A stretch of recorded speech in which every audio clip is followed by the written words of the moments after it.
আসসালামু আলাইকুম, welcome back to my channel Fauzia's mom. আজকে আমি আবারও চলে এসেছি আপনাদের সামনে আরেকটা নতুন রেসিপি নিয়ে। আর সেটা কিসের রেসিপি আমি দেখিয়ে দিচ্ছি।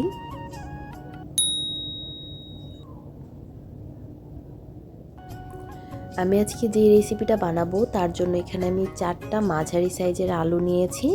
আর এই আলুগুলো নতুন আলু, তো এগুলো খোসা ছাড়িয়ে নিচ্ছি, তাই একদম আঁচড়ালেই কিন্তু খোসাগুলো উঠে যাচ্ছে খুব সুন্দর করে। তো আমি 4টা আলুই খুব সুন্দর করে খোসাগুলো ছাড়িয়ে নিয়ে খুব ভালো করে ধুয়ে নেব। তো আমি খোসাগুলো ছাড়িয়ে নিয়েছি আর ধুয়েও নিয়েছি। এবার আমি একটা করে আলু একদম টুকরো টুকরো করে নেব, আর টুকরো টুকরো করে নিয়ে তারপর এগুলো ভাপিয়ে নেব। আর আজকে আমার যে রেসিপিটা সেটা হচ্ছে একটা নাস্তার রেসিপি। আর এটা অনেকটা নুডলসের মতো, তবে নুডলসের থেকে অনেকটাই ভালো। আর খুব সহজভাবে এই নাস্তাটা আপনার বানিয়ে নিতে পারবেন, আর খুবই হেলদি, খুব সুস্বাদু। তো আমি সবগুলো আলু এভাবে কেটে নিয়েছি, আর টুকরো করে কেটে সেদ্ধ করলে এটা খুব তাড়াতাড়ি সেদ্ধ হয়ে যায়। তো এবারে আমি এটা পানিতে নিয়ে নিয়েছি আর একটা ফ্রাই প্যান বসিয়েছি। ফ্রাই প্যানে আমি আলুগুলো দিয়ে দিচ্ছি, আর যতটুকু পানি প্রয়োজন সেদ্ধ হওয়ার জন্য আমি ঠিক ততটুকু পানি দিয়ে দিয়েছি। এবার আমি ঢেকে দিচ্ছি আর সেদ্ধ হওয়া পর্যন্ত অপেক্ষা করব। আর এখনও পর্যন্ত যারা আমার এই চ্যানেলটিকে সাবস্ক্রাইব করেননি, আপনাদের কাছে আমার অনুরোধ রইল আপনারা যাওয়ার আগে আমার এই চ্যানেলটিকে সাবস্ক্রাইব করে যাবেন। আর অলরেডি যারা সাবস্ক্রাইব করে আমার চ্যানেলটির পাশে রয়েছেন তাদেরকে অসংখ্য ধন্যবাদ আমাকে সাপোর্ট করার জন্য, আমার চ্যানেলটির পাশে থাকার জন্য। তো আমার এগুলো সেদ্ধ হয়ে গিয়েছে আলুগুলো।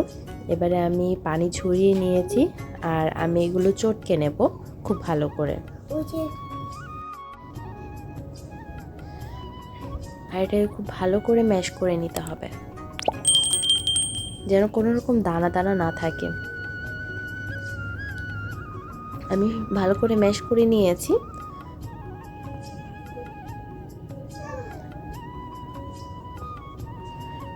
এবারে আমি যেটা করছি সেটা হচ্ছে এখানে আমি হাফ কাপ করে দিচ্ছি ময়দা। তো আপনার এখানে যে পটেটো স্ট্রাকসটা পাওয়া যায় সেই পটেটো স্ট্রাকসটা দিতে পারেন, তবে আমি আজকে ময়দা দিয়ে করছি। এটা সবার সুবিধার্থে করছি, কারণ সবসময় দেখা যায় পটেটো স্ট্রাকসটা থাকে না, সেজন্য। তো আমি এখানে টোটাল 2 কাপ ময়দা ব্যবহার করেছি। আমি হাফ কাপ করে দিয়ে আমি টোটাল 2 কাপ ময়দা ব্যবহার করব। আর এর মধ্যে যদি আপনাদের পানি প্রয়োজন হয় আপনারা কিছুটা পানি দিতে পারেন। আর ময়দাটা ঠিক একটু বেশি পরিমাণ দেওয়ার কারণ হচ্ছে, কারণ এটা যেহেতু আলুর, তো দেখা যাচ্ছে যে এটা সেদ্ধ করার সময় পরে এটা খুলে যেতে পারে, ভেঙে যেতে পারে, ঠিক সেজন্য একটু ময়দার পরিমাণটা বেশি রাখতে হবে। ময়দা বা আটা বা স্ট্রাচ যেটাই দিন আপনারা। তো এবারে আমি অল্প অল্প করে গোলা নিয়ে আমি সুন্দর করে গোল করে নিয়ে একটা কাচের একটা বয়ামের সাহায্যে আমি এটাকে এরকমভাবে একটা নকশা করে নিচ্ছি।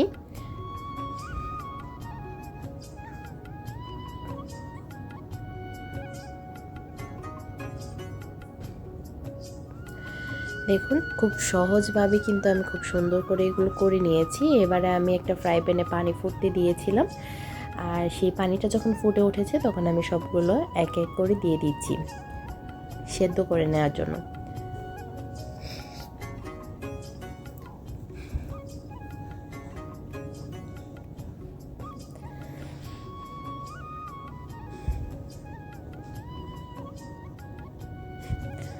আমার এগুলো কিন্তু খুব ভালো করে সেদ্ধ হয়ে গিয়েছে।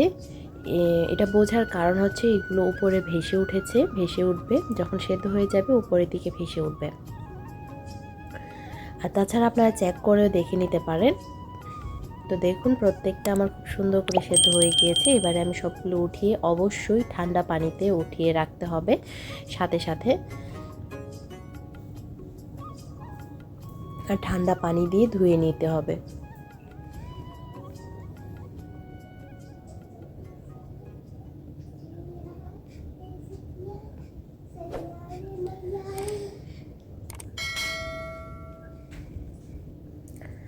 একদম সফট হয়। তো এবার আমি একটা বোল নিয়েছি, আর সেই বোলে এখানে আমি একটা পেঁয়াজের কলি আমি কুচি করে নিয়েছি, আর সেটা দিয়ে দিলাম। দিয়ে দিচ্ছি 1 টেবিল চামচ ধনিয়া পাতা কুচি, আর দিয়ে দিচ্ছি রসুন কুচি 4-5 কোয়া, আর দিয়ে দিচ্ছি আদা কুচি 1/2 ইঞ্চি।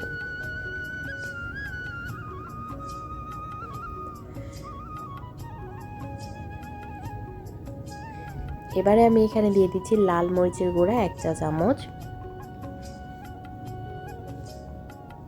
আর দিয়ে দিচ্ছি 1 চা চামচ চিনি।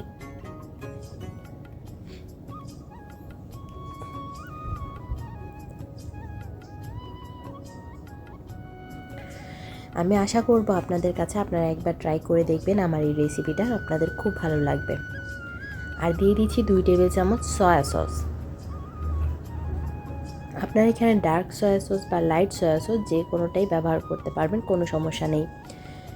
আর সয়া সসের লবণ থাকে, তাই আমি এখানে এক্সট্রা লবণ দিচ্ছি না। আর তাছাড়া আমি সেই ডোটা করার সময় কিছুটা লবণ দিয়েছিলাম। আর এখানে ভিনেগার দিয়ে দিয়েছি 1/2 চা চামচ।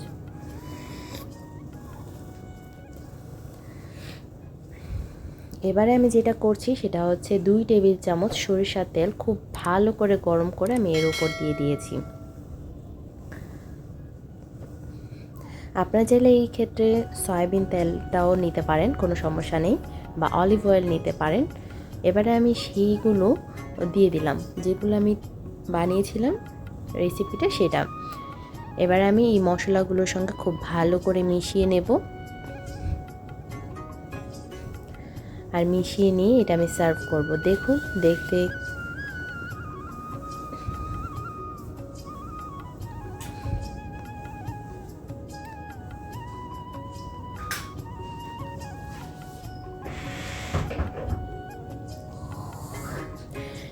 দেখতে কি দারুণ লাগছে। এটা দেখতে ঠিক যতটা সুন্দর, খেতেও খুবই মজার। নুডলসটার থেকেও অনেক ভালো একটা রেসিপি এটা, খুব সহজভাবে খুব অল্প সময়ে বানিয়ে নেওয়া যায়। আর আমার এই রেসিপিটা যদি আপনাদের কাছে ভালো লেগে থাকে, প্লিজ লাইক কমেন্ট শেয়ার করতে ভুলবেন না। বেশি বেশি করে শেয়ার করে দেবেন, আপনার একটা শেয়ার অন্যকে উপকৃত করতে পারে। আর চ্যানেলটি সাবস্ক্রাইব করে আমার চ্যানেলটির পাশে থাকবেন, আমি আপনাদের অনুরোধ করছি। তো আমার এই রেসিপিটা আজ এই পর্যন্তই। দেখা হবে নতুন কোনো রেসিপি, নতুন কোনো ভিডিওতে চলে আসবো আপনাদের সঙ্গে আবারও। তো ধন্যবাদ সবাইকে এতক্ষণ আমার ভিডিওটা দেখার জন্য। আল্লাহ হাফেজ।